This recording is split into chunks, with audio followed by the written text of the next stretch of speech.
नमस्कार, बहुत स्वागत है आपका एमपी दिन भर में खबरों के साथ। मैं हूं रीनू। सबसे पहले बात करेंगे, केंद्रीय खुफिया विभाग आईबी ने देश के 5 नक्सल प्रभावित राज्यों में बड़ा नक्सली हमला होने की आशंका जताई है, जिसके बाद छत्तीसगढ़ पुलिस भी अलर्ट मोड में है। केंद्रीय खुफिया विभाग से मिली सूचना के बाद छत्तीसगढ़ के बस्तर इलाकों में हाई अलर्ट जारी कर दिया गया है। बस्तर में तैनात पैरा मिलिट्री फोर्स को चौकन्ना रहने और चौकसी बढ़ाने के निर्देश भी पीएचक्यू से दिए गए हैं। बस्तर से लगने वाले महाराष्ट्र, तेलंगाना, ओडिशा और आंध्र प्रदेश सीमा में सर्चिंग भी तेज करने के लिए कहा गया। साथ ही माओवादियों के शहरी नेटवर्क में काम करने वालों पर नजर रखी जा रही है। फिलहाल केंद्रीय खुफिया विभाग द्वारा जारी सूचना को छत्तीसगढ़ पुलिस सतर्क है। स्थिति नहीं बनेगा, बट जैसा एक गाइडेंस जारी हुआ है, जितना भी जो विदेश से कोई लौट रहा है, फिर उन लोग का तो अनिवार्य कर दिया गया। कोई भी फॉरेन से आ रहा है सबका, और जहाँ पे एक तो हैदराबाद से आते हैं, दूसरा रायपुर से आते हैं, उसमें भी अपन जो। और ज्यादा जानकारी के साथ संवाददाता विनोद कुशवाहा जुड़ गए। विनोद, आईबी का नक्सली हमले का जो अलर्ट है वो जारी किया गया है, किस तरीके की तैनाती है, क्या चौकसी बरती जा रही है, पूरी जानकारी दें। देखिए, मार्च से लेकर के जून तक माओवादियों का टीसीओसी चलता है और इस दौरान माओवादी काफी ज्यादा आक्रामक होते हैं। अगर पिछले 5 सालों का रिकॉर्ड भी उठा करके देखें तो इन दौरान मार्च से लेकर के मई जून के महीने में माओवादी ने काफी बड़े हमले किए हैं, चाहे वो छत्तीसगढ़ हो या दूसरे राज्य हो। आईबी ने जिस तरह का निर्देश दिया है हमले का, उसमें ये 5 राज्य हैं जिसमें छत्तीसगढ़ टॉप मोस्ट में है। और इसमें थाने, चौकी, कैंप जितने भी हैं जहां पर ऐसा लगता है कि यहाँ पर माओवादी हमला करते हैं, वहां पर उन्हें अलर्ट रहने के लिए कहा गया है। सुरक्षा एजेंसियों ने भी कमान संभाल ली है और ऐसे कहीं पर भी कोई ऐसी संदिग्ध चीजें दिखती हैं तो उसकी इत्तला जो है वो दी जाए। इस तरह से अलर्ट जारी किया गया है और खासतौर पर जो ये महीने हैं इस दौरान काफी सतर्क रहने की सलाह दी गई है। खासतौर पर नदी, तालाब और हैंडपंप के किनारे भी अगर सुरक्षा बल जाते हैं गर्मी के समय में, क्योंकि गर्मी का मौसम है, प्यास लगती है उन्हें, तो अपना ही बकेट लेकर के वो चलें। ऐसी जगहों पर न जाएं जहां पर कि ऐसा हो सकता है कि माओवादियों ने किसी तरह का कोई जाल बिछा रखा हो। इस तरह का अलर्ट है और थाने चौकियों को भी ये कहा गया है कि जब भी वो सर्चिंग पर निकलें तो बहुत अलर्ट होकर के और पूरी पुख्ता जानकारियों के साथ निकलें। अगर कहीं कोई ऐसा कैंप की जानकारी होने की बात आ रही है, माओवादियों कहीं जमावड़े होने की बात आ रही है, तो कई बार माओवादी इस तरह की झूठी अफवाहें फैलाकर भी सुरक्षा बलों को फंसाने का काम करते हैं, तो उस पर भी अलर्ट कहा गया है। और इसके साथ साथ जो एम्बुश पॉइंट होते हैं खासतौर पर माओवादियों को, जहां पर कि आमतौर पर सुरक्षा बलों को फंसाते हैं और उन पर हमला करते हैं, उन जगहों पर भी सावधानी पूर्वक जाने के लिए निर्देश जो है वो सुरक्षा बलों को दिए गए हैं। जी बिल्कुल, बहुत शुक्रिया आपका विनोद तमाम जानकारी के लिए। तो इस तरीके से सभी जो पैरा मिलिट्री फोर्स हैं जिनकी तैनाती रहती है जंगलों की तरफ, उन्हें खासतौर पर ज्यादा सतर्क रहने के लिए कहा गया है।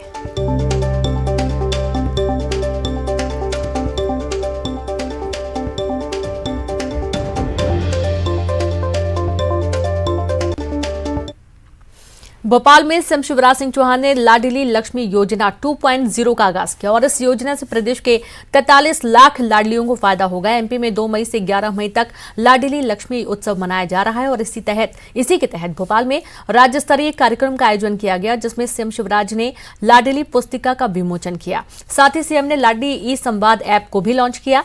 तो वहीं लाडलियों के बीच लर्निंग ड्राइवर लाइसेंस भी बांटे गए। सीएम शिवराज ने इस मौके पर कई लाडलियों को सम्मानित भी किया। मौके पर सीएम ने कहा कि बच्चों के चेहरे पर मुस्कान देखकर उन्हें काफी खुशी होती है। सीएम ने कहा कि अब बेटी और बेटियों में कोई फर्क नहीं रह गया है। आखिर बेटा और बेटी दोनों मां की कोख से पैदा होते हैं, दोनों को भगवान ने बनाया, तो दोनों में कोई भेद होना चाहिए क्या? मेरे मन में ये बात हमेशा चुभती रहती थी और मैं सोचता था कि हे भगवान, इस धरती पर, हमारे प्रदेश में और देश में वो दिन कब आएगा जब बेटियों को बोझ ना माना जाए, बेटी को वरदान माने लोग, और बेटी आए तो लोग स्वागत करें, खुशियां मनाएं। आज सुनो मेरी बेटियों, अब आगे के सफर को भी हमको तय करना है। ये लाडली लक्ष्मी बेटी योजना का, लाडली लक्ष्मी योजना का चमत्कार है कि आज, पहले जब मध्य प्रदेश में 2006-07 में केवल 911 बेटी पैदा होती थी 1000 बेटों पे, आज बढ़ते बढ़ते 1000 बेटों पे 956 बेटियां जन्म ले रही है। और मैं 1000 बेटों पे 1000 बेटी जन्म ले, ये हमारा संकल्प है। आज मैं घोषणा कर रहा हूं, मेरी बेटियों, मैं तुमसे पूछ रहा हूं, सब अच्छे से पढ़ाई करोगी? कौन कौन पढ़ोगी हाथ उठाओ। अच्छा बताओ डॉक्टर कौन कौन बनोगी हाथ उठाओ। इंजीनियर कौन बनोगी हाथ उठाओ। हाथ नीचे करो। अब लेक्चरर प्रोफेसर शिक्षक कौन बनेगी वो हाथ उठाओ। अब पुलिस में कौन जाएगी। अच्छा आईएएस अफसर कलेक्टर वगैरह कौन बनेंगी। वैज्ञानिक कौन बनेंगी। देखो मैं ऐसा इसलिए पूछ रहा हूं कि तुम्हें अब पीछे नहीं रहना है, लगातार आगे बढ़ना है। बढ़ना है मेरी बेटियों।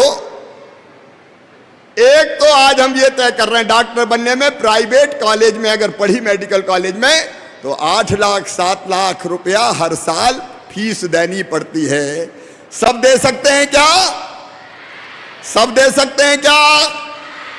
लेकिन डॉक्टर बनना है तो फीस कौन भरवाएगा। अरे जोर से बताओ फीस कौन भरवाएगा। मामा भरवाएगा। ये लाडली लक्ष्मी 2 है। सुनो बेटियों, अब जो 12वीं पास करके कॉलेज में जाएंगी, एडमिशन लेंगी, उनको 25,000 रुपया अलग से दिए जाएंगे। छोटी मोटी पढ़ाई हो जाएगी। तो आज पूरी देश सुन ले, पूरा प्रदेश सुन ले, लाडली लक्ष्मी बेटियों के माता पिता सुन ले, सुन रहे होंगे मुझे। मेरी बेटियों को पढ़ाना, पढ़ाई में कोई कसर मत रखना। डॉक्टर बनेंगी पीएमटी की, आपके नीट की परीक्षा देके, क्लैट की परीक्षा देके, अगर किसी लॉ कॉलेज में पढ़ाई करेंगी, इन बेटियों का एडमिशन आईआईटी में हो, चाहे आईआईएम में हो, चाहे किसी वैज्ञानिक संस्थान में हो, कहीं भी हो, सारी दुनिया सुन ले। बेटियों का मामा ये कह रहा है कि उनकी पढ़ाई की पूरी फीस मामा भरवाएगा, भारतीय जनता पार्टी की सरकार भरवाएगी। ये ऐप मैंने इसलिए बनाया है बेटियों कि जब जरूरत पड़ेगी तो ये अपना परिवार है, लाडली परिवार है कि नहीं अपना परिवार। तो जब तुम्हें जरूरत पड़ेगी इस ऐप के माध्यम से मामा से बात कर पाओगी, संवाद कर पाओगी। मामा से बात करोगी। शिवराज सिंह चौहान जिन्होंने सभी बेटियों से बातचीत की है और आपको बता दें कि 43 लाख से ज्यादा लड़कियों को इसका फायदा मिलेगा। लाडली लक्ष्मी योजना 2.0 की शुरुआत की गई है। तो एमपी में 2 मई से 11 मई तक लाडली लक्ष्मी उत्सव मनाया जा रहा है और इसी के तहत भोपाल में राज्य स्तरीय कार्यक्रम का आयोजन किया गया, जिसमें मुख्यमंत्री शिवराज सिंह चौहान ने लाडली पुस्तिका का विमोचन किया। साथ ही सीएम ने लाडली ई संवाद ऐप को भी लॉन्च किया। लाडलियों के लिए बीच लर्निंग ड्राइवर लाइसेंस भी बांटे गए और मौके पर मुख्यमंत्री ने लाडलियों को सम्मानित किया और सीएम ने कहा कि बच्चों के चेहरे पर मुस्कान देखकर उन्हें काफी खुशी होती है। कहा कि अब बेटे और बेटियों में कोई फर्क नहीं रह गया है। जी प्रदेश अध्यक्ष भी हमारे साथ हैं और आज यह मंच उन बेटियां लालायित हैं अपने मामा को देखने के। और अब बात करेंगे ग्वालियर की, जहां पर जयरोग अस्पताल के निरीक्षण के दौरान अनियमितता देखकर मंत्री विश्वास सारंग भड़क गए और संभागीय आयुक्त आशीष सक्सेना को जमकर फटकार लगाई। दरअसल अस्पताल में अमृत फार्मेसी के औचक निरीक्षण के दौरान मंत्री जी को अनियमितता मिली थी, जिसके बाद मंत्री विश्वास सारंग नाराज हो गए और कमिश्नर को फार्मेसी के स्टाफ बदलने का आदेश दे दिया। नहीं क्यों संचालित है पूरे प्रदेश से। यदि कोई चीज आते हो यहाँ पर ये प्रायोरिटी से दवाइयाँ बेच रहे हैं, हमसे गलती हुई है, यहाँ पे हम दे रहे हैं जब, और यहाँ 2-3 दवाई और दुकानें कैसे खुली हुई हैं।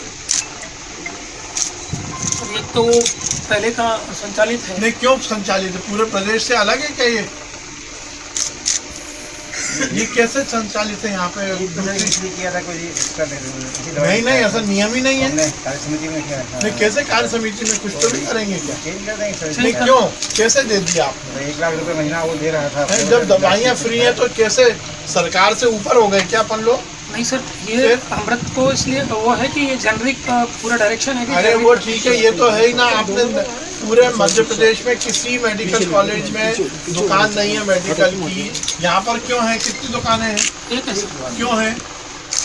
अमृत के अलावा क्यों है? काफी पहले से क्या होता है? ठीक है सर, इसको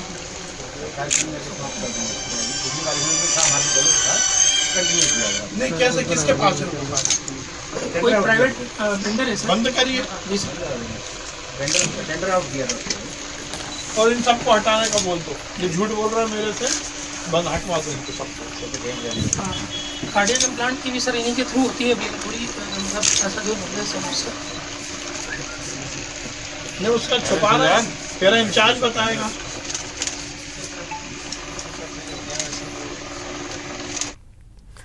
धर्म बदलने वाले आदिवासियों को अनुसूचित जनजाति सूची से हटाने की मांग को लेकर इंदौर में जनजातीय समाज ने रैली निकालकर कलेक्टर को ज्ञापन सौंपा। जनजातीय सुरक्षा मंच के प्रांताध्यक्ष कैलाश नीनामा ने बताया कि धर्मांतरण कर दूसरा धर्म अपनाने वाले आदिवासी समाज के लोगों को नौकरियों में आरक्षण समेत दूसरी सरकारी सुविधाओं से वंचित किया जाए, क्योंकि ये लोग दोहरा लाभ ले रहे हैं। देश रहेगा, देश सुरक्षित रहेगा तो हम सब सुरक्षित रहेंगे। देश की बात सर्वोपरि है, सर्वप्रथम देश की बात, उसके बाद हम सब की बात। और साथ ही बड़ी खबर भोपाल से, जहां पर एनएसयूआई में स्टूडेंट के कोरोना पॉजिटिव आने का मामला है। एनएलआईयू में, माफ कीजिएगा, एनएलआईयू में कुल 13 स्टूडेंट कोरोना पॉजिटिव पाए गए हैं। कल से होने वाले एग्जाम में कोई बदलाव नहीं किया गया। कुलपति वी विजय कुमार का कहना है कि पॉजिटिव आए स्टूडेंट्स में किसी में भी ज्यादा सिम्टम्स नहीं। एमपीपीएससी की परीक्षा में पॉजिटिव स्टूडेंट्स को अलग बैठाकर ली गई थी परीक्षा। एनएलआईयू भी पॉजिटिव स्टूडेंट्स को अलग बैठाने की व्यवस्था करेगा।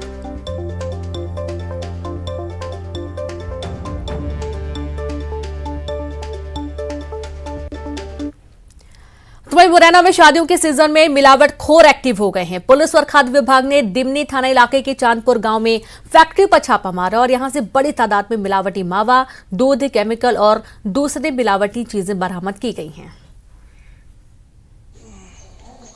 चांदपुर गांव में ये मिलावटी खोआ बनाने पर कार्रवाई हुई। वहाँ से मावा, वनस्पति और सपरेटा दूध के सैंपल इकट्ठे किए गए और उनके विरुद्ध में प्राथमिकी दर्ज कराई गई। इसके अलावा तीन गाड़ियों से दूध के सैंपल एकत्रित किए गए और इससे पहले कल के दिन सोनिया थाने से 2 दूध वालों के सैंपल जांच के लिए दिए गए।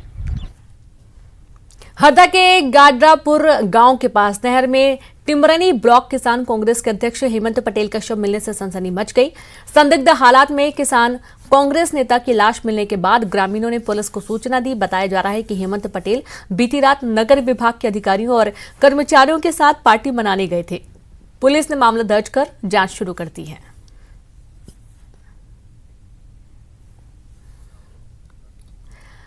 बात करेंगे दमोह में बीते 24 घंटे के अंदर शिव शक्ति ट्रेवल्स की 4 बसों में 4 बार तोड़फोड़ का मामला सामने आया है। अब जानकारी के अनुसार शिव शक्ति ट्रेवल्स और नाजिश बस ट्रेवल्स के बीच रूट को लेकर विवाद हुआ, जिसके कारण शिव शक्ति ट्रांसपोर्ट कंपनी की 4 यात्री बसों पर 4 बार हमले किए गए, जिसमें चलती बस पर पथराव के दौरान यात्री भी जख्मी हुए।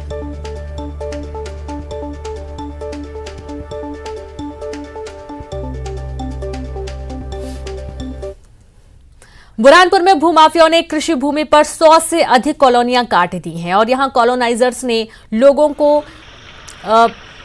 सब्ज दिखाकर प्लॉट बेच देते हैं और इससे राजस्व विभाग को भी बड़ा नुकसान हो रहा है। और इस मामले में लगातार शिकायतों के बाद अब कलेक्टर ने कृषि भूमि को बगैर इजाजत अवैध कॉलोनी बनाने के लिए कार्रवाई के आदेश दे दिए हैं। कलेक्टर के आदेश पर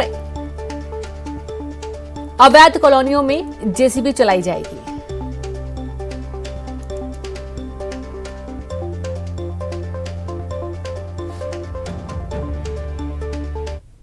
जिले में विशेषकर शहरी क्षेत्र में काफ़ी अवैध कॉलोनियाँ विकसित की जा रही है। न कोई कॉलोनाइजर लाइसेंस, टीएनसीपी से नक्शा पास नहीं है और बहुत सी कॉलोनियों का डाइवर्सन भी नहीं है और रेरा से पंजीयन नहीं है। इसलिए ये कलेक्टर महोदय के निर्देश दिए हैं कि जितनी भी ऐसी अवैध कॉलोनियाँ हैं उनमें सबके विरुद्ध कार्रवाई की जाना है।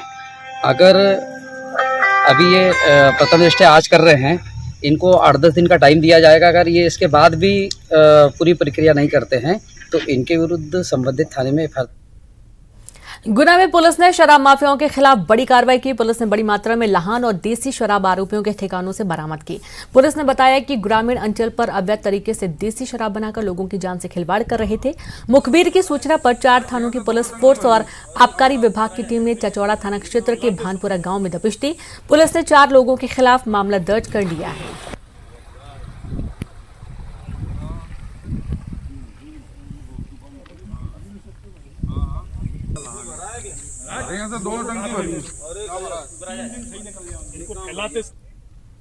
छतरपुर में मोबाइल फोन के लिए एक महिला ने जहर खा लिया। ये घटना खजुराहो थाना इलाके के एक गांव की है, जहां पर गनीमत रही कि ससुराल वालों ने वक्त रहते महिला को अस्पताल भर्ती करा दिया।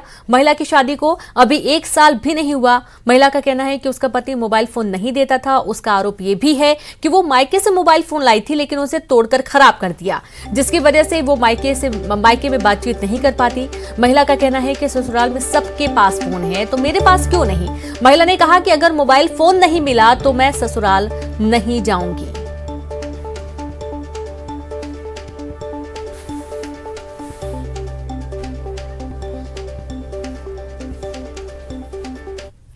करते हैं। क्या कहते हैं?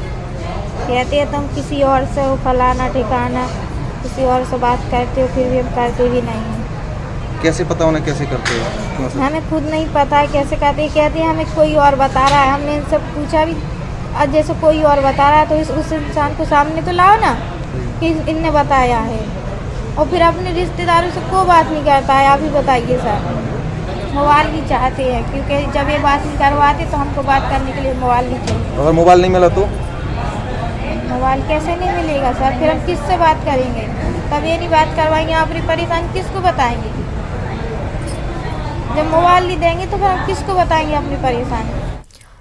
इंदौर के ब्रिलियंट कन्वेंशन सेंटर में बार काउंसिल ऑफ इंडिया का 1 दिवसीय राष्ट्रीय सेमिनार आयोजित किया गया। कोर्ट में तकनीक का बेहतर उपयोग विषय को लेकर यह सेमिनार आयोजित किया गया और इस सेमिनार का शुभारंभ सर्वोच्च न्यायालय के जज जस्टिस AM खानविलकर और जस्टिस JK महेश्वरी ने दीप प्रज्वलित कर किया।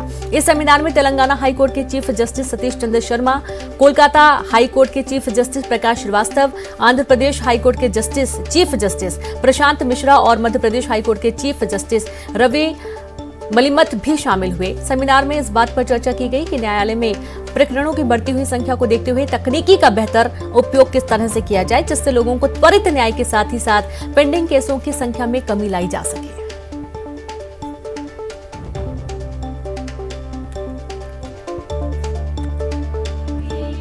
कैसे लोगों को त्वरित न्याय मिल सके, कैसे जजेस के अपॉइंटमेंट में तेजी ला सकें। वकीलों की आवाज़ हम जजेस तक पहुंचाएंगे पूरे देश के। हम यहाँ ऑलरेडी 4-5 मुख्य न्यायाधीश होंगे, कॉलेजियम के जजेज होंगे।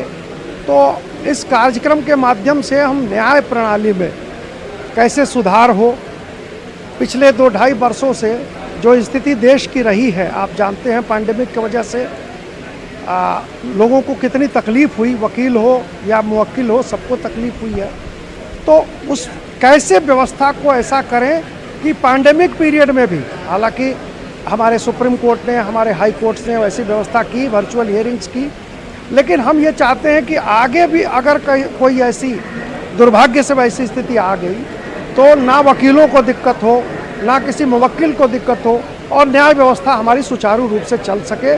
कोर्ट का जो वर्किंग्स है उसको कैसे उसमें सुधार लाएंगे, उस पर आज हम चर्चा करें।